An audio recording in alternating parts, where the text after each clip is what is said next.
사디카. 여러분, 어제 금요 철야했고요. 맨날 저 영상을 올리죠, 그죠? 여러분, 여러분은 설교하다가 우는 목사님 보셨습니까? 저는 설교하면 거의 매일 울어요, 매일. 그러니까 어떻게 설명해야 되나? 뭐 내가 울어야 되겠지 싶어서 우는 게 아니고 그냥 여러 가지 감정이 복합된 거죠. 왜냐하면 광야에 지금 하루하루 살다 보니까 이제 힘들어서 우는 게 절반이고, 그 다음에 또 이제 그렇지만 거기에서 역사하시는 하나님의 은혜에 감사해서 울고. 제가 이제 50이 넘었는데 선교사가 설교하면서 펑펑 우니까 우리 애들이 왜 나를 순종하겠습니까, 여러분? 여러분 70명을 키워봐, 머리 다 빠진다. 머리 다 빠져. 근데 70명이 전도사 한 명 데리고 70명을 유지하는 게 이건 기적이에요, 기적. 그러니까 왜 애들이 제 말을 순종하겠어요? 나 설교하면서 많이 울어. 거의 매번 울어요. 왜냐면 은혜가 뭡니까? 뭐 내가 뭐 기도해가지고 1,000만 원이 떨어지고 1억이 떨어지고 그러면 아마 이러진 않을 거야. 근데 은혜라는 게 뭐냐면은 막 내가 아마 땅을 사고 교회를 짓고 학교를 짓고 막 10억씩 들어오고 그것도 은혜지. 근데 그게 아니고 매일매일 주님 없이는 살 수가 없는 그 인생 자체가 은혜라는 거죠. 제가 어제 영상 올리니까 어떤 분이 어떤 설교를 했냐고 그러는데, 제가 설교까지 다 1시간 넘는 설교를 내가 그걸 다 번역할 수는 없잖아요, 여러분. 어제 이제 히스기야 왕 그 얘기를 전했거든요. 히스기야가 아수르에서 산헤비 와가지고 하나님의 이름을 모욕하잖아요. 그래서 히스기야 왕이 성전에 들어가서 그 편지를 펴놓고 하나님 앞에서 막 기도하잖아요. 물론 성경에는 울면서 기도했다는 말은 없지만 하나님이 보시옵소서, 아수르 왕 산헤비 사시는 하나님을 저렇게 모욕하고 있습니다. 그렇게 기도할 때 하루아침에 하나님의 사자가 나와서 18만 5천 명을 죽이잖아요. 아수르 군대를요. 처음에 내가 신학교 다니고 처음에 신학교를 다니고 처음에 성경 읽을 때는 이런 게 너무너무 좋았어. 뭐 하룻밤에 18만 5천 명이 죽어. 막 처음에 이제 예수 믿고 이럴 때는 이런 게 너무 좋았어요. 와, 대단하시다 우리 하나님. 히스기야 왕이 한번 기도할 때 하나님 천사를 동원해가지고 18만 5천 명을 죽였구나. 처음에 이제 신앙생활 처음 하고 신학교 다닐 때 이런 게 너무너무 좋았어요. 근데 어제는 또 이제 자꾸 읽으면 읽을수록 사람이 경륜이라는 게 있잖아요. 성경을 연구하면 연구할수록 성경을 한 번 읽을 때가 틀리고, 두 번 읽을 때가 틀리고, 세 번 읽을 때가 틀리잖아요. 거기에 이제 다른 구절이 보이더라고. 뭐냐면 히스기야 왕이 기도할 때 물론 하나님이 하루아침에 18만 5천 명 다 성장으로 만드는 그 위대한 기적도 있지만, 거기에 보면 하나님이 약속해 주는 게 나옵니다. 징조를 보여주는데 이런 징조를 보여줍니다. 히스기야 왕한테 전쟁 중이라서, 지금 아무래도 난리법석이잖아요. 전쟁 중이라서 이스라엘이 먹을 게 없잖아요. 근데 하나님 무슨 약속하냐면 되게 재밌습니다. 뭐라고 하냐면요, 올해는 니들이 심지 않은 것을, 그러니까 태국어 성경에 이렇게 나왔어요. 올해는 스스로 난 것을 먹는다고 그랬어요. 스스로 난 건 뭡니까? 이스라엘 백성이 전쟁 중이라서 곡식을 뿌릴 시간도 없었고 사과나무를 심을 시간도 없었거든요. 근데 올해 하나님이 이스라엘을 지키시는 이유가 뭐냐면, 니네들이 파종을 안 하고 니네들이 모심기를 안 하고 니네들이 사과나무를 안 심었을지라도 스스로 난 것을 먹을지니라. 무슨 말입니까? 하나님이 물질 책임해 준다는 거지.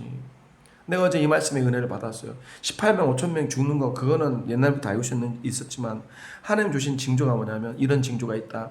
하나님이 이스라엘을 붙드는 징조가 있다. 니네들 전쟁 상황에서 지금 다 굶어 죽을 상황에서 니네들이 파종도 안 했고 모심기도 안 하고 아무것도 안 했지만 올해는 스스로 난 것을 먹을 거라. 그러니까 뭐냐면 들판에서 열매가 스스로 나는 거예요. 기적이죠. 들판에서 열매가 스스로 나는 거예요. 하나님 그렇게 하시는 거예요. 그걸 먹을지라. 2년에는 또 그 자리에서, 심지도 않는 그 자리에서 먹는 거 첫 해도 기적인데, 둘째 날은 그 자리에서 다시 또 난대. 야, 난 이 성경 보면서 이런 기적이 어떻게? 여러분, 하루아침에 18만 5천 명 죽이는 기적이 위대할까요? 아니면 이스라엘 전체 백성이 모든 국토에서 심지도 않는 열매가 스스로 땅에서 나와가지고 1년 동안 2년 동안 사는 게 어떤 기적이 더 클까? 이 기적이 더 크죠. 그러니까 난 참 위로가 되는 거야. 아, 우리 애들 70명 키우면서 재정적으로 많이 문제가 많잖아요. 근데 이런 말씀 때문에 위로가 되는 거죠. 그렇구나. 하나님 책임질게 1년. 우리가 심지도 않는 걸 먹게 해주시는구나 2년. 그 다음에 3년째는 뭐냐면 3년째가 되면 니네들이 스스로 심어서 니네들이 스스로 심어서 먹은 것을 심은 것을 먹을지라. 무슨 말이냐면 하나님 은혜는 이래요. 인간이 할 수 없을 때는 하나님이 도와주십니다. 인간이 할 수 없는 일은 하나님이 도와주세요. 근데 인간이 할 수 있는 데가 되면 하나님이 그러니까 인간이 할 수 없는 상황에서는 하나님이 기적을 베푸시죠. 근데 인간이 할 수 있으면 그때는 하나님이 인간 수술하게 하십니다. 예를 들어서 이스라엘 백성이 광야에서 생활할 때 이집트 나갈 때 먹을 게 없잖아요. 그때 뭐겠어요? 광야 생활에서 광야에서 먹을 게 없으니까 만나를 주셨죠. 만나는 기적이죠. 이스라엘 백성이 어떻게 할 수가 없는 거잖아. 근데 가나안 땅에 정착하고 나서는 그때부터는 만나가 그쳤더라. 왜? 왜냐하면 이제는 정착했으면 가나안에서는 자기들이 농사짓고 살아야 되는 게 이스라엘 백성이. 그러니까 하나님 은혜가 역사할 때가 있고 하나님 은혜를 거두시는 이유가 뭐냐면 이제 때가 되고 수술할 수 있으면. 그래서 3년째는 스스로 파종하고 스스로 먹는 날이 올 거나 한마디로 하나님께서 이스라엘 백성을 책임진다는 거지 재정적으로. 그 다음에 그 뒤에 보면 남은 자 사상이 나오거든요. 남은 자 사상. 왜냐하면 신학적으로 여러분 구약성경에 보면 남은 자 사상이 중요하거든요. 이스라엘이 징계받고 포로로 잡혀갔는데 하나님이 다시 시작하는 거면 남은 자거든요. 남은 자. 소수지만은 하나님 택한 백성. 어제 내가 왜 울었냐면 이 설교하다가 남은 자 그 개념을 설명하다가 왜냐하면 태국에서 기독교 인구가 1%도 안 되잖아요. 그럼 태국에서 전체 봤을 때는 태국은 불교국가고 기독교 국가가 아니잖아요. 근데 하나님께서 하시는 건 뭐냐면 남은 자 다 죽고 다 포로로 잡히고 희망이 없는 것 같지만 하나님 다시 시작하신다. 남은 자 사상. 하나님 택한 사람 소수지만 그 소수를 시작해서 하나님이 시작하신다. 그 말씀 이제 하다 보니까 이제 우리 애들이 미얀마에서 온 애들도 많고 가난한 자도 많고 하지만 그걸 위로를 했죠. 왜냐하면 이 땅의 소망은 니네들이다. 하나님은 남은 자를 통해서 하나님께서 부르신 자. 그러면서 다음 구절에 뭐냐면 여러분 잘 아는 하나님 열심히 이루시리라.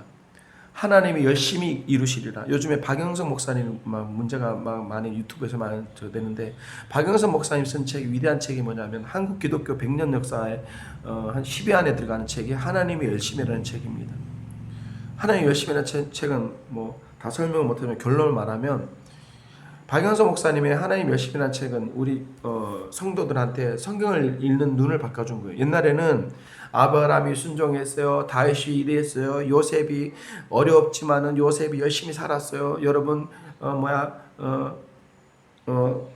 야곱이 힘들었지만 야곱이 주님을 사랑했어요. 옛날 이렇게 설교했잖아요. 근데 하나님 열심히 뭐냐면 박영석 목사님은 우리 성경 보는 눈을 바꿔준 게 뭐냐면 그전까지 설교가 야곱이 대단했어요. 요셉이 대단했어요. 아브라함이 대단했어요. 다윗이 대단했어요. 그래서 다윗을 본받아야 돼. 이런 설교였는데 이게 윤리적인 설교죠. 근데 성경 읽어보면 하나님 그렇게 하신다는 거지.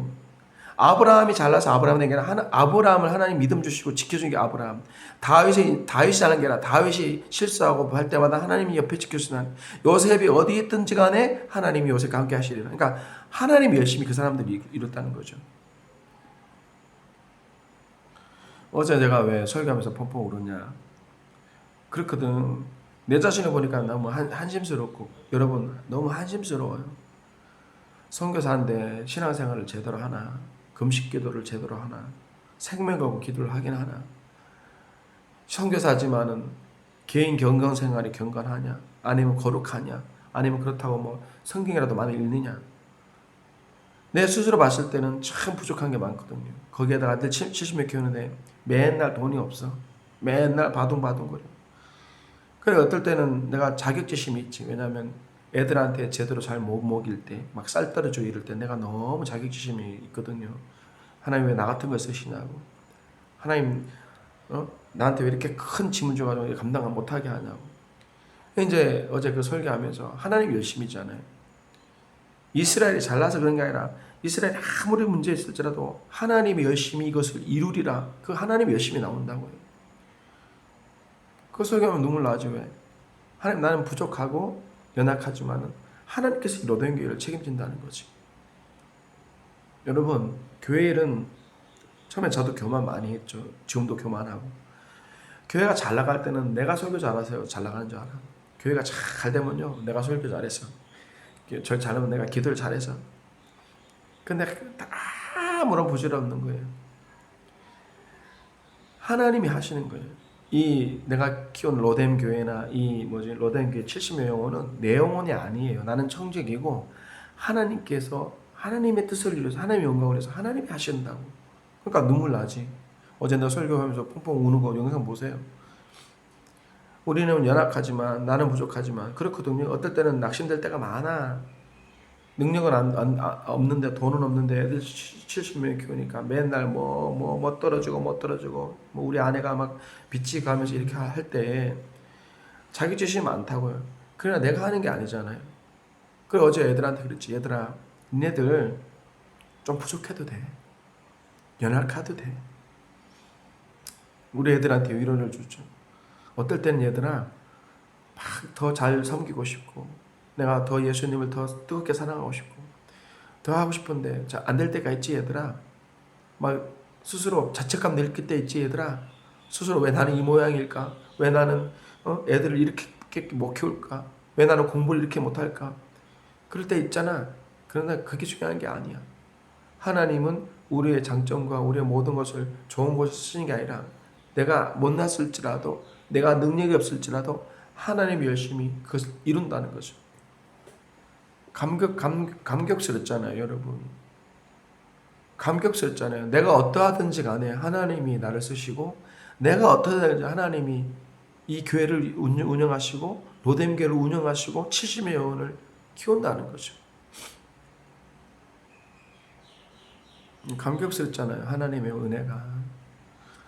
하나님의 은혜를 생각하면 눈물 날 수밖에 없지. 나는 설교하면서 많이 울어. 왜냐면 뭐 울고 싶어서 우는 게 아니라 그냥 덤덤하게 강의하다 보면 그냥 울컥울컥해. 힘들어서 힘든 게 절반이고 근데 그 가운데서 은혜 주시는 하나님의 은혜 생각해서 절반이고 그래서 느끼는 사람 알잖아. 처음에 울 때는 힘들어서 울지만 나중에는 은혜가 너무 넘쳐서 울잖아요. 이건 아는 사람만 알잖아요. 하나님의 은혜가 크죠. 날마다 우리 금요기도에요. 하나님의 은혜를 많이 베풀어 주십니다. 우리 애들 어린애부터 다 울면서 기도해요. 여러분 울면서 기도하는 게 다 은혜 받았다는 뜻은 아니지. 그러나 강박한보다 나아. 여러분들은 우리 영상 보면서 그래 생각하시면 안 돼. 태국 교회가 다 이렇게 기도한다. 절대 노. 매일마다 하나님이 은혜를 주십니다. 여러분 그래서 눈물이 있는 게 좋은 거야. 눈물이 있다는 건 뭐냐면 삶이 좀 어려운 게 좋은 거야. 10억, 20억 생겨서 학교 세우고 교회 세우고 그랬으면 좋겠지. 근데 그보다 더 큰 은혜는 뭐냐면 하루하루 힘들지만 하루하루 감격하고 하루하루 힘들지만 주님만 바라보게 하는 그렇게 하나님이 이끌어가는 삶이 오히려 복되도다. 기는 자는 들으실지어다. 아멘.